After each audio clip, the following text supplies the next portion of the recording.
Olá, sejam bem-vindos à segunda aula do nosso curso Instalações Elétricas do Cotidiano. Nessa aula serão abordados os principais equipamentos e ferramentas para instalações elétricas. Aqui nós temos um sumário da aula de hoje. Iniciaremos vendo o processo da quebra de paredes, no caso de uma instalação embutida em alvenaria. Também serão abordados os principais materiais elétricos, eletrodutos e acessórios, caixas de passagem, interruptores, tomadas e lâmpadas, ferramentas manuais, que aqui também serão apresentadas as principais ferramentas necessárias para uma instalação. E posteriormente haverá uma síntese do conteúdo da aula através de uma revisão e uma prévia da aula seguinte. Quebra-paredes. Quando se faz uma instalação elétrica embutida em alvenaria, a preparação adequada das paredes é fundamental. E para esse processo, faz-se necessária a utilização de alguns materiais, como é o caso da serra para concreto. Ela é comumente usada, pois possui uma lâmina de corte abrasivo. O martelo demolidor, que é um equipamento utilizado para quebrar estruturas de concreto. A marreta, que é um equipamento de demolição da alvenaria. Cortador de concreto, é semelhante à serra para concreto. Ele serve para também demolir grandes superfícies. Bem, agora irei falar sobre os materiais elétricos, ou seja, são materiais que estão diretamente relacionados com a energia. Bem, inicialmente temos o poste padrão. Ele é responsável por conectar sua casa à rede de energia elétrica. Ele, diferente de um poste comum, já vem com uma caixa para instalação de um quadro medidor. Contudo, esse poste é utilizado geralmente em novas instalações, quando na área da residência não tem outros postes. Continuando, temos o quadro medidor, esse da foto do meio. Como o próprio nome sugere, ele é responsável por medir o consumo de energia na residência. Ele fica dentro de uma caixa, que na maioria das residências fica embutida na parede. Em seguida, temos o quadro de distribuição. Após os cabos que vêm do poste serem conectados ao medidor, eles vão para o quadro de distribuição. Lá, esses cabos serão conectados a disjuntores e distribuídos para toda a casa. Mas o que seriam esses disjuntores? Bom, como vemos no próximo slide, o disjuntor é essa figura da primeira imagem. Ele é responsável por proteger a instalação da sua casa, pois quando há algum problema com a instalação da casa, como um curto-circuito ou uma sobrecarga, por exemplo, que é quando muitos equipamentos elétricos estão ligados ao mesmo tempo, prejudicando a fiação, o disjuntor desarma, parando assim o fornecimento de energia para a residência. Em seguida, temos os fusíveis. Eles, assim como os disjuntores, protegem contra curto-circuito. Contudo, não protegem contra sobrecarga e após uma primeira ocorrência de um curto-circuito, eles devem ser trocados, pois estão inutilizáveis a partir deste ponto. Finalizando, temos os fios e cabos. Eles são responsáveis por transportar as cargas elétricas até os equipamentos. Eles são divididos em 4 grupos. Antes de detalhar sobre os grupos dos cabos, é importante dizer que, apesar deles terem cores que definem seus tipos, nem sempre essas cores estarão corretas. Por exemplo, pode haver um cabo fase de cor de um cabo neutro. Portanto, certifique-se sempre que o cabo que você irá realizar a operação está desenergizado. Bom, agora vamos para o cabo neutro. O cabo neutro, geralmente da cor azul, não apresenta tensão elétrica significativa. Por isso, ele também é conhecido como cabo que não dá choque. Ele é responsável por fechar o circuito e dar um valor de referência para a tensão do cabo fase. Quanto ao cabo fase, geralmente ele é da cor vermelha. Ele é um cabo de alto risco, pois ele possui uma tensão elétrica muito alta, podendo ser de 220 ou 110 volts, dependendo da região. Pode-se dizer que ele é o cabo que carrega a energia para os equipamentos. Agora temos o retorno, geralmente da cor preta. Ele é basicamente a mesma coisa que um cabo fase, contudo ele é utilizado exclusivamente para a ligação de lâmpadas. Por último temos o cabo terra. Este é um cabo de segurança. Embora seja mais comum seu uso em chuveiros elétricos, é recomendável que este cabo seja usado em todas as tomadas da residência. A função deste cabo é que, caso ocorra um curto-circuito ou uma sobrecarga, a corrente irá passar pelo terra e não pelo usuário. Dando continuidade ao nosso assunto da aula de hoje, vamos falar sobre eletrodutos e acessórios. Os eletrodutos são tubos de metal ou PVC que podem ser ainda rígidos ou flexíveis. Em princípio, as funções gerais dos eletrodutos são proteção dos condutores contra ações mecânicas e contra corrosão e proteção do meio contra perigos de incêndio resultantes do superaquecimento dos condutores. Os eletrodutos eles podem ser classificados em metálicos rígidos, PVC rígidos, metálicos flexíveis e PVC flexíveis. Os metálicos rígidos são mais utilizados em pisos, lajes e superfícies concretadas, uma vez que eles são bastante resistentes a colisões externas. Os PVC rígidos são fabricados com derivados de petróleo e não sofrem corrosão nem são atacados pelos ácidos. Os metálicos flexíveis são formados por uma cinta de aço galvanizado, enrolado em espirais meio sobrepostas e encaixadas de forma que o conjunto proporcione uma boa resistência mecânica e também uma grande flexibilidade. Eles são utilizados em instalações expostas e quando se instalam máquinas e motores elétricos devido às vibrações, já que eles são bem resistentes a isso. E os PVC flexíveis, devido à sua praticidade e com elevada resistência diametral, eles são resistentes a amassamento, mesmo quando instalados em lajes de concreto. E eles são vistos também com muita frequência em pisos, paredes e outros. Os eletrodutos são interligados às caixas de passagem ou caixas de derivação. Eles são também emendados, podem mudar direção e fixados às caixas ou paredes. E para essas e outras tarefas, nós utilizamos os seus acessórios. A luva é um deles. Ela é utilizada enroscando no eletroduto para que ela sirva como meio de conexão entre esse eletroduto e algum outro acessório ou esse eletroduto e outro eletroduto. As buchas se destinam a arremates ou a melhorar o acabamento das extremidades dos eletrodutos, impedindo que os condutores, ao serem puxados, tenham a sua isolação danificada por eventuais rebarbas na ponta do eletroduto.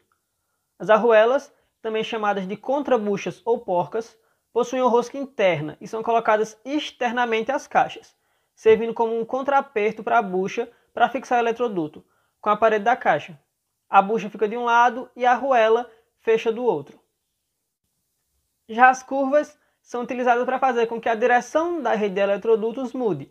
Elas podem ser encontradas no comércio com ângulos de 90 graus, 135 graus e 180 graus. As braçadeiras servem para fixar o eletroduto à estrutura, isso na situação de que ele é instalado de forma aparente, e essa peça abraça, entre aspas, o eletroduto, envolvendo ele e o prendendo em uma parede, por exemplo. Os conectores são utilizados para adaptar os eletrodutos ao formato ideal para encaixe nas caixas ou quadros. Eles são construídos em duralumínio, ou alumínio silício ou latão, e são fixados por meio de buchas e arruelas. Caixa de passagem. As caixas de passagem podem vir em diversos formatos ou tamanho. As duas mais comuns são as retangulares com tamanho 4x2 e as caixas octogonais. Também vale destacar as caixas quadradas 4x4. Elas são extremamente úteis em uma instalação elétrica, podendo servir como encaixe para interruptores e tomadas na parede, além de disponibilizar espaço para criar emendas nos cabos. Ela também é muito útil para facilitar a fiação da residência. As caixas de formatos octogonais também são usadas para facilitar a fixação da lâmpada no teto. Vamos falar agora sobre interruptores, tomadas e lâmpadas. Os interruptores são os equipamentos que permitem abrir ou fechar um circuito elétrico. Nós temos algumas variações de interruptores que podemos achar no mercado. Um delas é o interruptor simples, que é utilizado para comandar uma única lâmpada. Ele também é conhecido como o interruptor de uma seção, por ter somente uma tecla. O interruptor duplo é utilizado para comandar duas lâmpadas. Na mesma linha de raciocínio, ele é conhecido como interruptor de duas seções, por ter duas teclas. Já o interruptor paralelo, percebemos que a diferença dele não é no design, mas sim na sua funcionalidade. Ele permite o comando de uma ou mais lâmpadas em dois pontos diferentes. Por exemplo, dois interruptores paralelos em uma escada, um na parte de cima e outro na parte de baixo, podem ligar e desligar a mesma lâmpada. O interruptor intermediário é utilizado quando é preciso comandar uma lâmpada a partir de vários pontos diferentes, como é o caso de um corredor longo com várias portas. Eles são utilizados por intermédio dos interruptores paralelos. Quando é necessário adicionar mais pontos de comando, por assim dizer, se coloca o interruptor intermediário. E o interruptor mais tomada são aqueles interruptores que podem ser de uma seção, duas seções e são feitos em conjunto com uma tomada. As tomadas são os dispositivos que permitem a ligação dos equipamentos elétricos. Da mesma forma que temos variações nas formas dos interruptores, temos também nas tomadas. A tomada simples é a tomada com somente um ponto de conexão. A tomada dupla são as tomadas com 2 pontos de conexão. E a tomada com interruptor, como vimos anteriormente, pode ser encontrada de várias formas. Uma tomada dupla com interruptor simples, um interruptor duplo com uma tomada simples e por aí vai. E finalizando essa parte, vamos falar sobre as lâmpadas. As lâmpadas são os dispositivos responsáveis por transformar a energia elétrica em luz. Temos as lâmpadas incandescentes, que são mais antigas e não são mais fabricadas. Elas são caracterizadas por ter um filamento que aquece até 2.700 graus Celsius, com a passagem da corrente elétrica. Temos também as lâmpadas fluorescentes. Elas são mais eficientes e econômicas do que as incandescentes. Elas podem ser utilizadas em todos os ambientes e você encontra modelos em formato tubular ou compacto. As lâmpadas LED são as mais econômicas, duradouras e que estão em alta no mercado. Elas emitem mais luz do que consomem de energia. Isso é um grande diferencial para elas. As lâmpadas halógenas também são consideradas incandescentes, porém elas têm uma eficiência maior. Elas são utilizadas para dar destaque a objetos ou a uma determinada área. E sobre esse assunto vale ressaltar a funcionalidade do soquete, que é o dispositivo responsável pela fixação e conexão entre a lâmpada e os condutores. Ferramentas manuais. As ferramentas são materiais indispensáveis quando se pretende fazer uma instalação elétrica.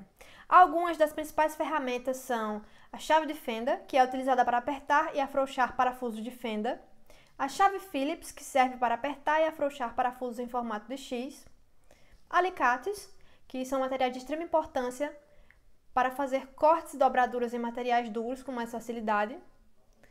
Existem alicates de diferentes formas e tamanhos, cada um possuindo sua devida funcionalidade, como é o caso do alicate desencapador de fios, que, como o próprio nome já diz, serve para desencapar fios. Lâmina ou canivete, que podem ser utilizados para diferentes funções, envolvendo o corte de materiais simples. A lima, que é extremamente útil para se remover a ferrugem de alguns materiais, além de ser usada para lixar superfícies, de modo que fiquem do tamanho necessário. O cinzel, que é utilizado para cortar peças moles ou retirar peças presas. O martelo é utilizado para fixar peças com pressão. A furadeira, que é um equipamento importante para fazer furos de diferentes espessuras na alvenaria. A serra de arco, que é uma peça utilizada para cortar metal, desde fios até algumas peças ou partes da instalação. Cabo-guia, ou fita de passagem, que é uma peça utilizada para auxiliar na inserção dos cabos dentro dos eletrodutos, pois é comum que os cabos tenham dificuldade de serem inseridos nos eletrodutos, principalmente quando são muitos cabos dentro de um mesmo eletroduto. Teste de tensão, que é utilizado para verificar se um determinado local possui tensão ou não, facilitando assim a identificação do cabo fase. O multímetro, que serve para medir a tensão, a corrente, a potência e outras grandezas elétricas em equipamentos e tomadas, além, é claro, dos próprios fios. Lanterna, que a iluminação serve como auxílio visual. Fita isolante, que serve para a isolação dos condutores, para evitar choques elétricos e isolar emendas. Espelhos, placas ou tampas, que são colocados nos pontos da instalação. Serve para isolar as possíveis partes vivas do sistema e para deixar o ambiente com um acabamento mais esteticamente agradável.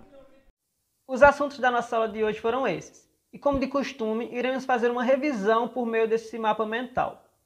A aula em geral falou de materiais importantes para a execução de instalações elétricas em diversas etapas delas. Em algumas fases iniciais do projeto de instalação, precisamos derrubar algumas paredes ou quebrá-las em algumas partes. E para isso, usamos materiais de quebra-paredes, como a marreta, a serra e o martelo demolidor. Vimos também os materiais elétricos, que são os dos mais diretamente relacionados à instalação. Podemos citar como exemplos o quadro medidor, os disjuntores e os fios elétricos. Falamos também sobre os interruptores, tomadas e lâmpadas. E vimos que eles possuem variações com utilidades diferentes, como os interruptores simples ou duplos, e que são utilizados para podermos usufruir de toda a instalação que foi feita. Para instalações elétricas, também precisamos de algumas ferramentas manuais, que não têm sua funcionalidade exclusiva para esse tipo de trabalho, mas são essenciais, como chaves de fenda, furadeira, martelo, alicate, cabo-guia e multímetro. Outro material que está diretamente ligado a instalações elétricas são os eletrodutos, utilizados para proteger os condutores no caminho que eles percorrem para realizar as ligações.